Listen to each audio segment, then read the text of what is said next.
ছাত্ৰ ছাত্ৰীসকল মই মৌচুমী তোমালোক সকলোকে জনাক মৌচুমী ইকো ক্লাছলৈ স্বাগতম জনাইছোঁ। আজি আলোচনা কৰিম BA 4th semester economics major arithmetic minor তোমালোকৰ যোনটো কনচেপ্ট আছে সেই এথমেটিক মিনৰ কনচেপ্টটোত আজি আমি ষ্টেপ ডেভিয়েশ্যন মেথডটো শিকিম। আমাৰ কোৰ্চৰ ভিতৰত যোনটো বিচ্ছিন্ন ৰাশি হয় বিচ্ছিন্ন ৰাশিৰ ষ্টেপ ডেভিয়েশ্যন মেথড অলৰেডি কৰোৱা হৈছে। আজি আমি অবিচ্ছিন্ন ৰাশিৰ ক্ষেত্ৰত ষ্টেপ ডেভিয়েশ্যন মেথডটো কেনেধৰণে কৰোঁ এই সম্পৰ্কে আজি আমি আলোচনা কৰিম আৰু আশা কৰোঁ তোমালোকৰ আজিৰ ভিডিঅ'টোতে কনচেপ্টটো ক্লিয়াৰ হ'ব। আৰু এটা কথা মনত ৰাখিবা, এথমেটিক মিনত যেতিয়া পৰীক্ষাত কুৱেশ্যন সোধে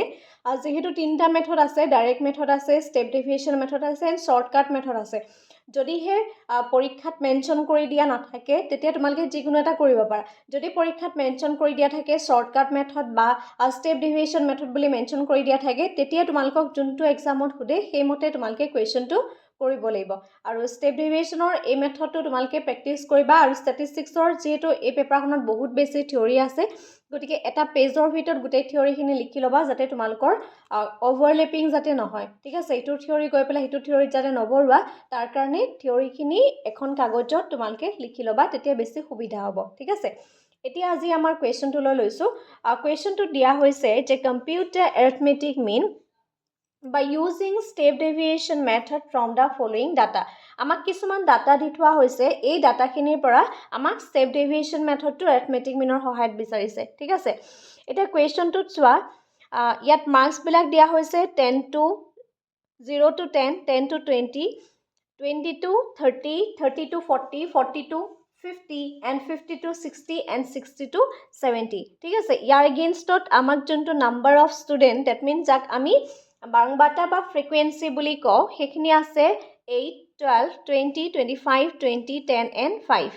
ঠিক আছে, গতিকে এই কুৱেশ্যনটো আমাক দি থোৱা থাকিব। এই কুৱেশ্যনটোৰ পৰা তুমি প্ৰথমতে টেবুলখন বনাব লাগিব। মই টেবুলখন আগতেই বনাই লৈছোঁ, যিহেতু এইখন টেবুলখন ড্ৰ কৰোঁতে অকণমান সময় লাগে গতিকে টেবুলখন আগতে ড্ৰ কৰি লৈছোঁ তোমালোকক বুজাবৰ সুবিধাৰ কাৰণে। ঠিক আছে, নেক্সট মনত ৰাখিবা যেতিয়া তোমালোকে ষ্টেপ ডেভিয়েশ্যন মেথড কৰিবা তেতিয়া তোমালোকে কেইটা কলম কৰিব লাগিব, 1, 2, 3, 4, 5, 6, 6টা কলম তোমালোকে কৰিব লাগিব। ঠিক আছে, এইটো মনত ৰাখিবা। এতিয়া ইয়াত যিহেতু মাৰ্কছখিনি দিয়া আছে গতিকে মাৰ্কছখিনি আমি লিখি ল'ম 0 to 10, 10 to 20, 20 to 30, 30 to 40, 40 to 50, 50 to 60, 60 to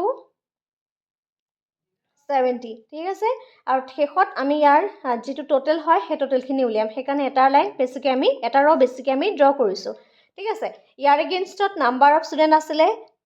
8, 12, 20, 25, again 20, 10 and 5. এইখিনি নাম্বাৰ অফ ষ্টুডেণ্ট আমাক দিয়া হৈছে। এতিয়া যদি চাওঁ এই প্ৰথমতে আমি কি কৰিব লাগিব, ইয়াত কিমানখিনি নাম্বাৰ অফ ষ্টুডেণ্ট আছে ডেট মিনছ নাম্বাৰ অফ যিটো ফ্ৰিকুৱেঞ্চি হয় সেইটো আমি লিখিব লাগিব। তুমি সামেশ্যন এফো লিখিব পাৰা বা অৰ এনো লিখিব পাৰা। ইয়াত টোটেল নাম্বাৰ কিমান আছে ডেট মিনছ এই গোটেইখিনি আমি কেলকুলেট কৰিব লাগিব। 10, 20, 40, 65, 85, ডেট মিনছ 100। হয়নে, নাম্বাৰ অফ ষ্টুডেণ্ট আছে আমাৰ 100 জন। ইয়াৰ পিছতে আমি এটা ভেলু ওলাব লাগিব যোনটো কোৱা হয় মিড ভেলু। এতিয়া চোৱা মিড ভেলু কেনেধৰণে উলিয়াম, mid value okay, mid value উলিয়াবলৈ হ'লে আমাক যোনটো ফ্ৰিকুৱেঞ্চি আমি কৰোঁ ডেট মিনছ ইয়াৰ এইটো কৰিছোঁ নহয়, ইয়াৰ আপাৰ লিমিট প্লাছ লোৱাৰ লিমিট ডিভাইডেড বাই 2। ঠিক আছে, আপাৰ লিমিট প্লাছ লোৱাৰ লিমিট ডিভাইডেড বাই 2। এতিয়া চোৱা এইটো যদি হয় তেতিয়াহ'লে ইয়াৰ ফৰ্মুলাটো হৈছে আপাৰ লিমিট প্লাছ লোৱাৰ লিমিট ডিভাইডেড বাই 2। ঠিক আছে, এতিয়া ইয়াত চোৱা আপাৰ লিমিট কিমান আছে মই কৰি দিছোঁ 0 প্লাছ 10 হয়নে, আপাৰ লিমিটটো আগতে লিখোঁ একেই হয় বা ডিভাইডেড বাই 2 ডেট মিনছ কিমান হ'ব 10/2। 10/2 হ'লে ইয়াত কিমান আহিব 5 আহিব। 5 কিয় হ'ল, যিহেতু 10ক আমি 2ৰে ডিভাইড কৰিছোঁ। ঠিক আছে, যিখিনি ছাত্ৰ ছাত্ৰীৰ বেছিক মেথছৰ বেকগ্ৰাউণ্ড নাই তেওঁলোকেও ভালদৰে চাই যাবা, একেবাৰে সহজকৈ কৰাই গৈছোঁ। ঠিক আছে, নেক্সট ইয়াত আপাৰ লিমিট লোৱাৰ লিমিট এই দুইটা প্লাছ কৰিলে কিমান হ'ব 30 হ'ব হয়নে, কিমান হ'ব 30 ডিভাইডেড বাই 2 কিমান হ'ব 15। নেক্সট 20, 30 কিমান হ'ব 50, 50 ডিভাইডেড বাই 2 কিমান হ'ব 25। নেক্সটটো চাবা 30 40 that means কিমান 70 divided by 2 কিমান হ'ব 35 72 এ ডিভাইড কৰিলে 35 হয় next 40 plus 50 কিমান হ'ব 90 divided by 2 কিমান হ'ব 45 next 110 হ'ব যেহেতু এটোটা প্লাস কৰিলে divided by 2 55 next 130 divided by 2 কিমান হ'ব 65 ঠিক আছে এনে ধৰণে আমি ইয়াৰ মিড ভ্যালুখিনি উলিয়াই লম আৰু এটা কথা কৈছো প্ৰত্যেকটো মানে লাইনৰ যে মিড ভ্যালু লাব লাগিব হেতু কোনো কথা নাই তোমালকে এই ভ্যালু কিটা চাই লবা যদি ইয়াৰ ভ্যালু কিটা সমান আছে ইয়াত কোনো ধৰণৰ মিসিং নাই তেতিয়া হলে তোমালকে চাবা যে ইয়াৰ ডিফাৰেন্সটো কিমান ইয়াৰ ডিফাৰেন্সটো দেখিছো যেহেতু 10 কে আছে প্ৰথম মিড ভ্যালুটো উলোৱাৰ পিছত 10 10 কে তুমি বঢ়াই গলো হৈ যায় ঠিক আছে ইয়াত 5 হল next 15 10 বহালো next 10 বহালো 25 next 10 বহালো 35 next 10 45 next 10 55 next 10 65 okay বুজি পাইছা কি কৈছো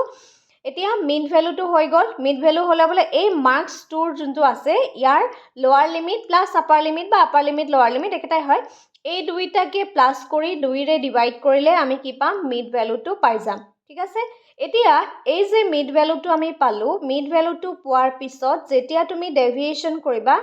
deviation from arithmetic mean এতিয়া আমাৰ কি লাগিব d টো উলাব লাগিব এতিয়া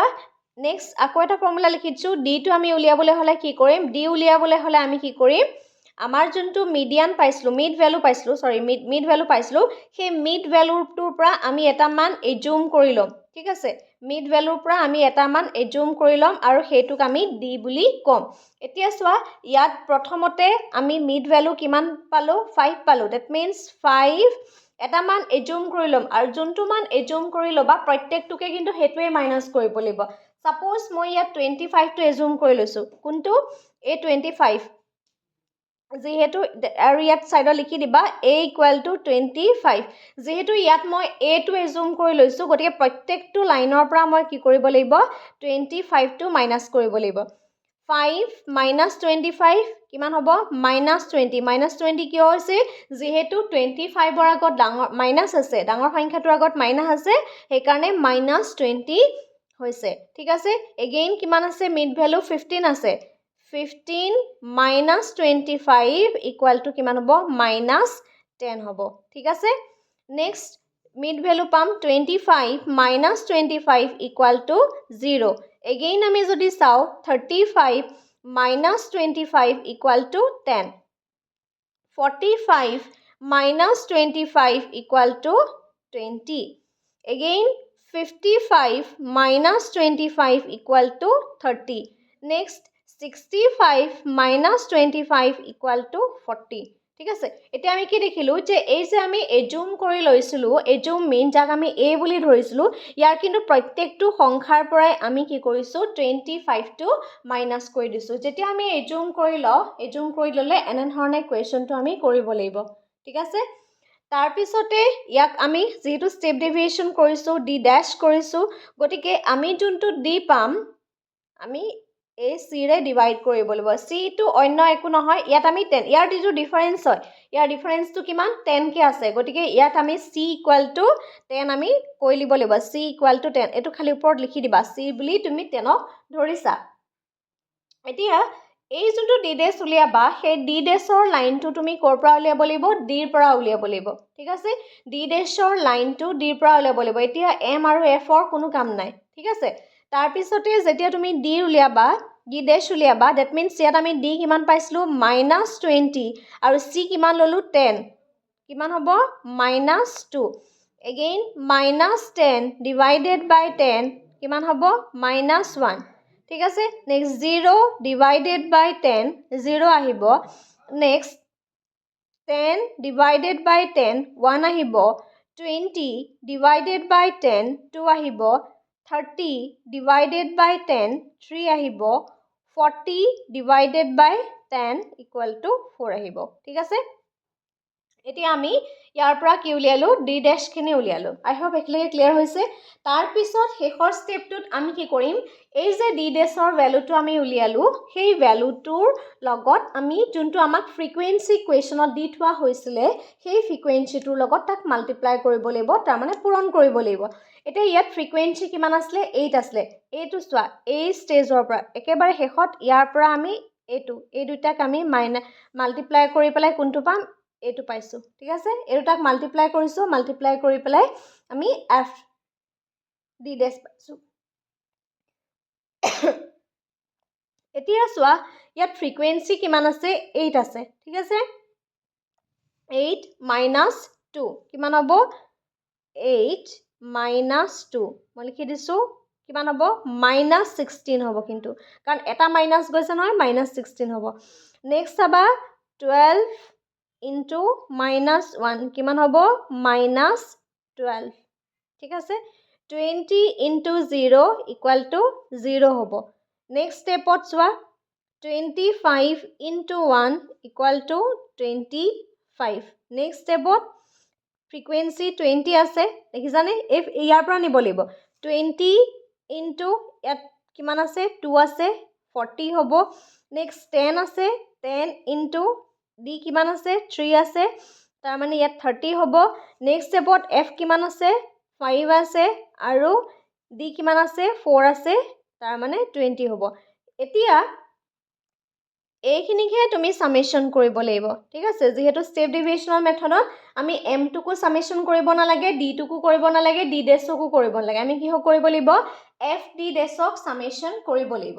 এফ ডি ডেশক সামেশন কৰা তাৰ প্ৰথমতে যেহেতু ইয়াত প্লাসও আছে মাইনাসও আছে প্ৰথমতে প্লাস কিটা কৰি লোৱা তাৰ পিছত মাইনাস কিটা কৰিবা বা যেকোনো এটা কৰি লোৱা এটো যদি আমি কৰো -16 -12 কিমান হ'ব -28 হয়নে এপিনে 25 65 এপিনে 65 and 50 115 এপিনে প্লাস 115 পালো আৰু এপিনে -28 প্লাস 115 ৰ পৰা -18 কৰি দিয়া তেতিয়া হ'ব তোমাৰ এপিনে 87 পাম আমি ঠিক আছে এতিয়া আহিছো ইয়াৰ যোনটো আমাৰ ফৰ্মুলা হয় সেই ফৰ্মুলাটোলে প্ৰথমতে যেহেতু আমি এইখিনি ষ্টেপ কৰিলো ষ্টেপখিনি কৰাৰ পিছত এতিয়া ইয়াৰ ফৰ্মুলাটো অন্যতকৈ অকণমান বেলেগ এৰিথমেটিক মিনৰ যোনটো formula x bar a plus summation f d dash divided by n into c এতিয়া চোৱা এইটো যে পাইছো এইটো আমি এজুম মিন হিচাপে যেহেতু ধৰি লৈছিলো ইয়াত a হিচাপে বা এজুম মিন হিচাপে আমি কিমান লৈছিলো 25 লৈছো that means ইয়াক আমি 25 এটা প্ৰত্যেকটো কোৱেশ্যনতে আকৌ যে 25 হ'ব হেতু কোনো কথা নাই দেই যেহেতু এই পাৰ্টিকুলাৰ মেথছ টু 25 লৈছো আৰু এটো যে তুমি অকল 25 এ লবা হেতু নহয় তুমি 35 লৈ পেলাইও মেথছ টু কৰিব পাৰা সেম ৰিজাল্টে ওলাব ঠিক আছে ৰিজাল্টৰ কোনো খেলিমেলি নহয় এতিয়া চোৱা ইয়াত 25 লৈছো a হেকানে 25 আহিলে summation f d dash ৰ ভ্যালুটো পালো 87 divided by n n ৰ মান কিমান আছিল n ৰ মান আছিল 100 আৰু c ৰ আমি ভ্যালু লৈছিলো 10 যোনটো আমি এই কোৱেশ্যনটোতে লৈছো এই পাৰ্টিকুলাৰ কোৱেশ্যনটো লৈছো আৰু c মান যে সদায় 10 হ'ব হেতু কোনো কথা নাই তোমাক যোনটো কোৱেশ্যন দিব সেই কোৱেশ্যনটোৰ ওপৰত নিৰ্ভৰ কৰিব ঠিক আছে এটা a to 0 কেনসেল কৰিলো 25 87 ক 10 ৰে যদি আমি ডিভাইড কৰো 8.7 হ'ব ঠিক আছে 8.7 25 plus 8.7 হলে হ'ব তোমাৰ পইণ্টটো সকিবই এপিনে হ'ব 33.7 so 33.7 is the answer এনে ধৰণে আমি স্টেপ ডেভিয়েশনৰ যোনটো মেথড হয় সেই স্টেপ ডেভিয়েশনৰ মেথডটো কৰিব পাৰো ঠিক আছে